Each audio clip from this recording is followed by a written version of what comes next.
Grab an old mason jar, drop a spoonful of leftover bacon grease inside, and set it in the fridge overnight. By morning, that grease has hardened into a solid, waxy disc stuck to the glass. That disc is exactly what's forming inside your kitchen pipes every single time you rinse a greasy pan, one thin layer at a time, until the day your sink refuses to drain it all and you're staring down at 2 inches of gray water, wondering what went wrong. I'm Mason, and on this channel we go after the parts of a house that quietly fall apart without anyone noticing until it turns into a repair bill.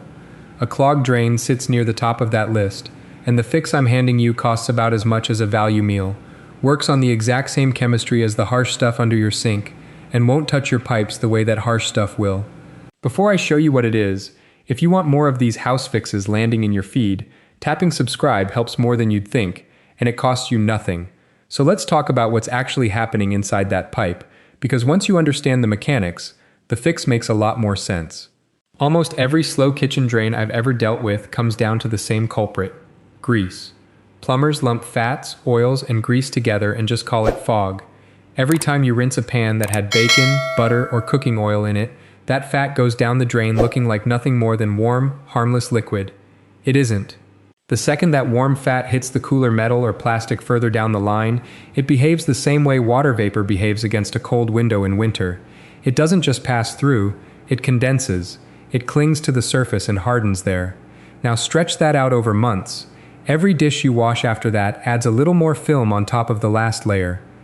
Coffee grounds catch in it, bits of rice and pasta catch in it, soap scum catches in it. The open channel inside your pipe keeps shrinking, millimeter by millimeter, until one ordinary evening, a single strand of spaghetti or a stray coffee ground is enough to seal the whole thing shut. That's the moment you notice. But the buildup that caused it had been sitting there for years. The bathroom works on a slightly different script, but the same basic idea. Down there it's mostly hair, and hair alone rarely causes a clog. It's hair combined with soap scum, forming a dense, ropey mat that catches everything else that follows it: skin cells, shampoo residue, more hair. Same story of gradual narrowing, just with a different cast of ingredients. Here's the part that matters for everything I'm about to show you. All of that gunk, grease, soap film, food residue, hair mats, is organic material. Organic buildup can be broken down through fairly mild chemistry.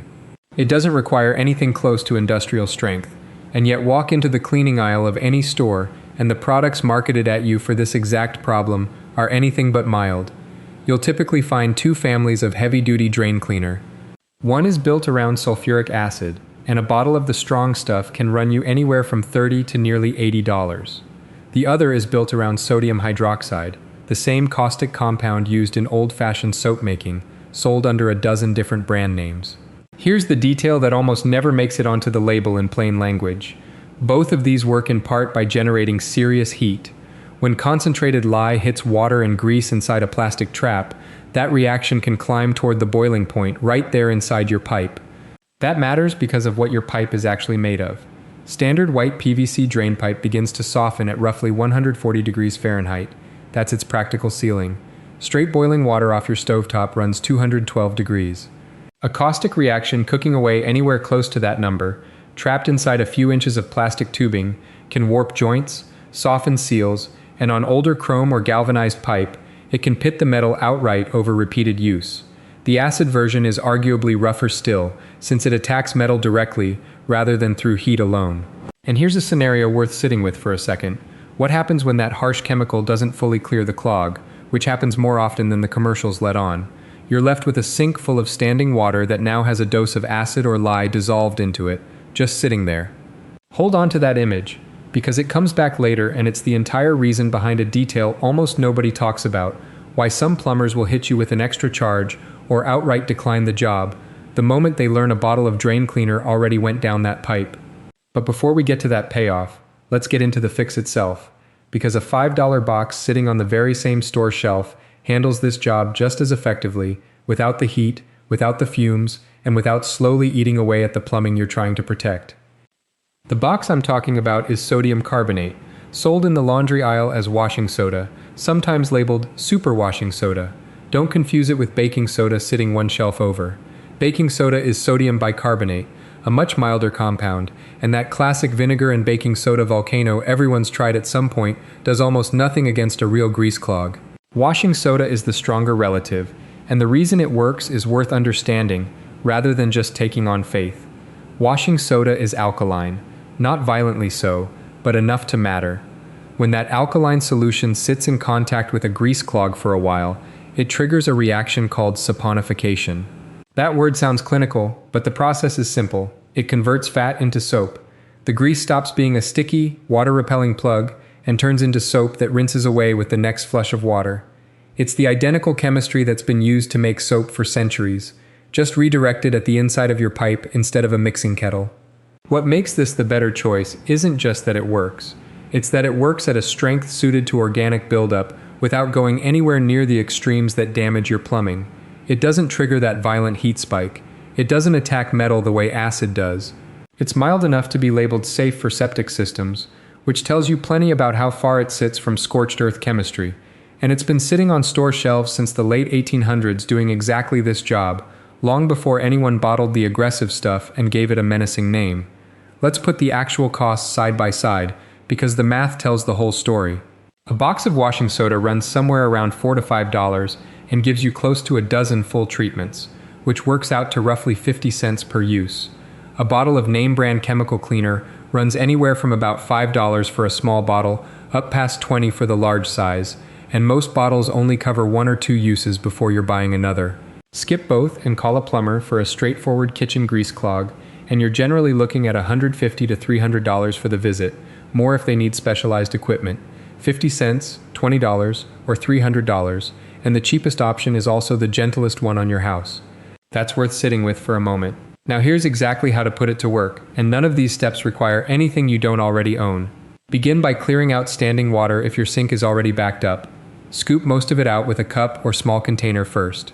You want the washing soda landing directly on the clog itself, not diluting into a full basin of water. A little water left behind is fine. A full sink isn't ideal. Once that's done, pour 1 full cup of washing soda straight down the drain. If you're working with a double sink, target the side that's actually giving you trouble. Let the powder settle down into the pipe for a moment before moving on. Follow that with roughly a quart of the hottest water your tap can produce. This needs to be hot tap water, not water boiled on the stove. That 140-degree softening point for PVC I mentioned earlier is exactly why. Rolling boiling water poured down a plastic drain or into a porcelain fixture can warp the tubing or crack the porcelain, turning a simple clog into an actual repair bill. Hot tap water typically runs somewhere between 120 and 140 degrees, which is plenty to activate the washing soda without pushing your plumbing past its limit. After that, walk away and let it sit for 30 to 60 minutes. This isn't a quick fizzy reaction like the vinegar trick. The washing soda needs sustained contact against the grease to fully convert it, so give it time.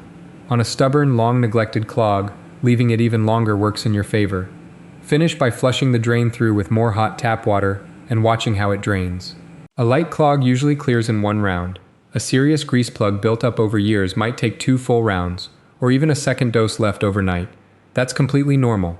You're dissolving something that took a long time to accumulate, so give it a fair chance before deciding it isn't working. Clearing the clog is only half the job, because the grease doesn't quit coming just because the pipe is clear again. Every greasy pan you rinse starts rebuilding that same layer from scratch. So here's how you avoid needing the full treatment again anytime soon. The single biggest habit is keeping grease out of the drain in the first place.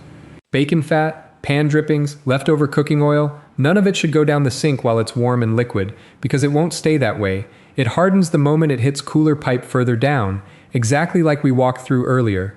Pour it into an old can or jar instead, let it solidify, and toss it in the trash. That one change alone prevents the majority of kitchen clogs I get called about. Second, run a light maintenance dose once a month before things ever slow down. Half a cup of washing soda, a quart of hot tap water, 20 minutes of sitting time, then flush. You're not clearing a clog at that point. You're keeping the pipe walls clean before buildup ever gets the chance to narrow the opening. Third, for the bathroom specifically, a cheap mesh strainer over the shower and sink drains catches hair before it ever gets the chance to form a mat with soap scum. Empty it into the trash every so often, and that alone heads off a huge share of bathroom clogs before they start. Keep those 3 habits going, and that same box of washing soda can last you the better part of a year, mostly sitting under the sink as backup rather than getting used every week. Now, there's one boundary worth understanding clearly. because using the right fix on the wrong problem just wastes an afternoon. Washing soda breaks down organic material, grease, soap film, food residue, hair and scum mats. What it will not do is dissolve a solid object. A toy your kid dropped down there, a bottle cap, a wipe that never should have gone in, none of that responds to washing soda, and honestly, no chemical handles that safely. That's a physical blockage that needs a physical fix, whether that's a drain snake or pulling the trap apart under the sink. If you've run 2 full rounds and nothing has budged even slightly, quit pouring more product at it. You're almost certainly dealing with something solid, not grease. It's also worth being clear that this is a drain fix, not a toilet fix. A toilet clogs through completely different mechanics, usually the internal trap built into the fixture itself, blocked by paper or something that shouldn't have gone in. That calls for a flange plunger or a toilet auger, not a box of laundry powder. A few safety notes matter here too.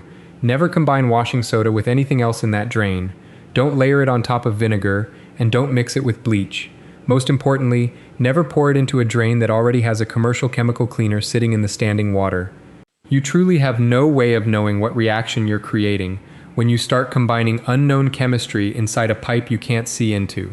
If someone already dumped a bottle of the harsh stuff down there and it's still sitting, treat that water as a hazard rather than adding anything else to it. One more note, keep it away from aluminum.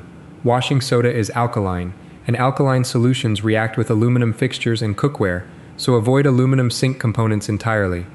Let's run through a few scenarios people ask me about constantly, since your situation is probably one of these. I get some version of these questions in the comments on nearly every plumbing video I post, so odds are good one of them matches exactly what's happening under your sink.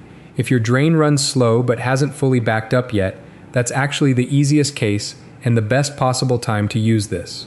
A full cup, hot tap water, an hour of sitting time, and a slow grease layer that hasn't fully sealed the pipe yet gets cleared before it ever becomes a full clog. If you're dealing with older galvanized or cast iron plumbing, you're in good shape here too. Since washing soda isn't acidic, it's not pitting your metal pipes the way an acid cleaner would, and it's generally fine to run monthly even on older systems. If your home runs on a septic system, that's also fine. Washing soda is labeled septic safe, so it won't wipe out the bacterial colony your tank depends on the way harsh commercial cleaners can. Just keep the dosing reasonable, rather than dumping in extra for good measure. If the drain isn't slow at all, but it's giving off a smell, that odor is almost always the same organic film we've been discussing, sitting there and going rancid.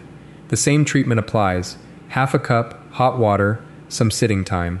It breaks down the greasy film feeding that smell, instead of just masking it the way a spray can does. If the smell is coming from a drain you rarely use, like a guest bathroom, it might just be a dried out trap letting sewer gas escape, and the simple fix there is running water down it to refill the trap. If you've run 2 full treatments and nothing's changed at all, you're probably not dealing with grease anymore. Time to physically snake the line or pull the trap, which is typically just 2 slip nuts and a bucket, a fairly quick job worth covering on its own sometime. And if water is backing up out of more than one fixture at once, or coming up from a floor drain, ease off entirely. That's not a single clogged drain anymore, that's very likely your main line, and that's the one situation where paying for a professional is actually worth every dollar. Knowing the difference between a 50-cent fix and a genuine plumbing emergency is really the whole skill here. Now the detail I mentioned earlier and told you to hold on to, why a plumber will sometimes tack on an extra charge, or decline a job outright, and it has nothing to do with how severe the clog actually is. Remember that standing water full of dissolved acid or lye from a commercial cleaner that didn't fully work? That chemical doesn't go anywhere on its own. It's still sitting there in your trap or basin. When a plumber shows up and opens that trap, or starts working a plunger through it, that caustic liquid can splash onto hands, arms, or eyes. Plenty of tradespeople carry scars from exactly that, so a lot of plumbers will ask directly whether anything's already been poured down there, and if the answer is yes, they'll add a hazard charge, ask you to wait until it's diluted, or just turn the job down entirely. Sit with what that actually tells you. The aggressive chemical option isn't just harder on your pipes long term. It can turn a routine repair into something legitimately dangerous and more expensive, and sometimes it means nobody's willing to help you with it at all. The gentle box does the same job, and if it ever comes up short, all that's sitting in your drain is a cup of laundry powder, not a hazard anyone needs to suit up for. That's really the whole story behind why the cheap, old-fashioned fix beats the expensive new one. It was never really about clearing power. It's about what's left behind if the first attempt doesn't fully work. So keep a box of washing soda under your sink, run the maintenance dose once a month, skip the frying pan down the drain habit, and save the service calls for the plumbing problems that actually need a professional. If this saved you a call to a plumber, tapping like on this video and dropping a subscribe helps this channel keep making them. I've got more of these house fixes coming, the kind that quietly save you money before a small problem turns into an expensive one, and I'll walk you through the next one soon.